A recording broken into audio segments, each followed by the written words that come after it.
Copy किया सबने। अगला क्या वर्ड है हमारा? जेन। जेन किससे आए? जनरेशन से, यानी कि फैमिली, जनरेशन। जेन मतलब जेन जहां भी आए इसका मतलब है बर्थ, प्रोडक्शन या फिर जनरेशन, फैमिली। तो जैसे कि एंडोजिनस, एंडो मतलब होता है इनसाइड, एंडो मतलब है इनसाइड। वैसे एक्सोजिनस में एक्सो मतलब होता है आउटसाइड। साथ के साथ कॉपी करेंगे। एंडोजिनस, जेन मतलब हो गया जनरेशन या फिर रेस, एक पर्टिकुलर रेस या फिर क्रीड, कास्ट, कल्चर। एंडोजिनस का एक एग्जाम्पल अगर मैं आपको दूं तो इसका एग्जाम्पल है कि with in one's own culture marriage करना, यानी कि इनसाइड वंस ओन जनरेशन, अपने समाज के अंदर शादी करना। जैसे पंजाबी की पंजाबी से, गुजराती की गुजराती से, विद इन वंस ओन समाज या कल्चर शादी करने को कहेंगे हम एंडोजिनस। और intercaste marriage, outside your own generation या फिर कास्ट मैरिज करने को कहेंगे एक्सोजिनस। ये सिर्फ एग्जाम्पल्स है एंडोजिनस और एक्सोजिनस समझाने के लिए। एंडोजिनस यानी कि इनसाइड और एक्सोजिनस यानी कि आउटसाइड। जीनियोलॉजी, लॉजी मतलब क्या है? लॉजी मतलब हो गया स्टडी। जेन मतलब हो गया जनरेशन, तो जीनियोलॉजी मतलब हो गया स्टडी ऑफ जनरेशंस या फिर फैमिली है हिस्ट्री के बारे में स्टडी करने को कहेंगे जीनियोलॉजी। फैमिली हिस्ट्री को स्टडी करना। साथ के साथ कॉपी करेंगे, to study family history. Next है होमोजेनिटी। होमो मतलब हो गया सेम और जेनिटी मतलब हो गया जनरेशन या फिर लोग। तो होमोजेनिटी एक ऐसी सिचुएशन हुई जहाँ पे कोई कास्ट, क्रीड, रेस, कल्चर ना हो और सब लोग एक समान हो, कोई जात पात ना हो और सब लोग सेम हो। Where everyone is same, all are same, वो उस सिचुएशन को कहते हैं होमोजेनिटी या फिर होमोजीनियस। ये कॉपी करेंगे, where everyone is same. Next है इंडिजीनियस। इन मतलब हो गया लोकल, जेन मतलब हो गया लोग या जनरेशन। तो इंडिजीनियस यानी कि लोकल पीपल। क्या है इसका मतलब? Local people. अगला वर्ड है हमारा जेर। ये बहुत इंपॉर्टेंट वर्ड है जेर। ये जहां भी आए इसका मतलब है ओल्ड एज या फिर बूढ़े लोग। जैसे कि जेरियाट्रिक में आ गया, जेर मतलब हो गया ओल्ड, तो geriatric relating to old people. जैसे कि जेरियाट्रिक हॉस्पिटल अगर कहीं आप देखें, इसका मतलब है ये ओल्ड एज लोगों को ठीक करता है, ओल्ड एज हॉस्पिटल है। जेरियाट्रिक यानी कि old pertaining to old people.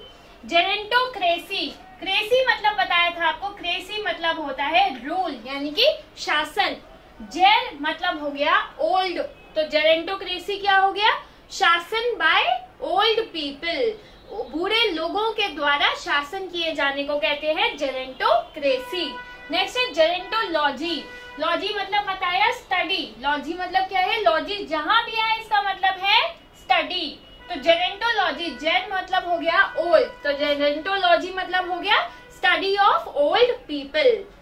अगला शब्द है हमारा ग्राम। ग्राम मतलब होता है लेटर या फिर राइटिंग।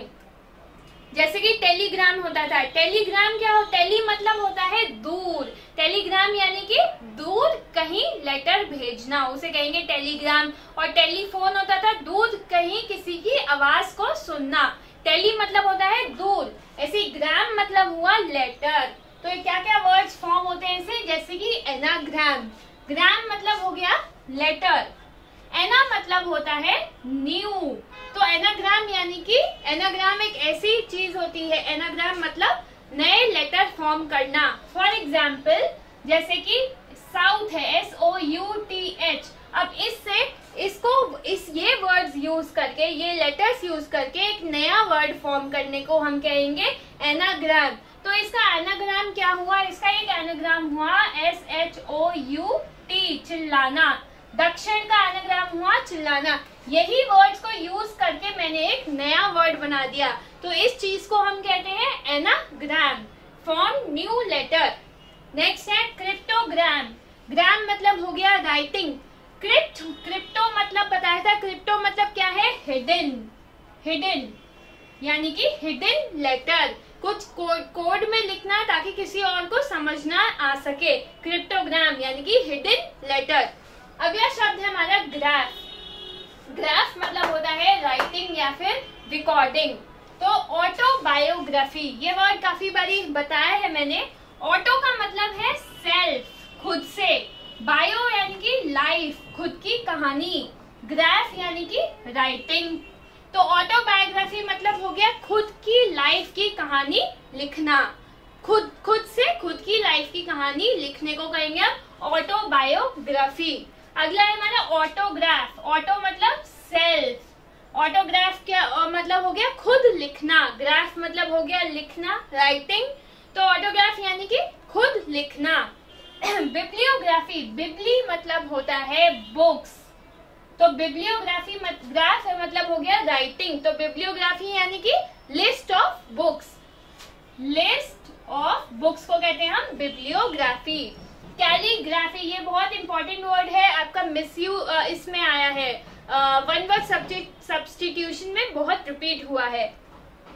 कैली मतलब होता है ब्यूटीफुल, और ग्राफी मतलब हो गया राइटिंग। तो कैलीग्राफी यानी कि ब्यूटीफुल हैंडराइटिंग जिसकी होती है उसे हम कहते हैं कैलीग्राफी, यानी कि सुंदर हैंडराइटिंग। कार्टोग्राफी, ये भी बहुत इंपॉर्टेंट वर्ड है। ग्राफी मतलब हो गया राइटिंग। कार्टो मतलब होता है चार्ट या फिर मैप्स। तो मैप्स को बनाने को कहते हैं हम कार्टोग्राफी। मैप्स के बनाने को क्या कहते हैं? Cartography, to make maps. Next is cryptography. Cryptography और क्रिप्टोग्राम जैसे था, सेम ही। क्रिप्टो यानी कि हिडन, ग्राफी यानी कि writing. To write in hidden language क्या हो गया? क्रिप्टोग्राफी। अगला है स्टीनोग्राफी।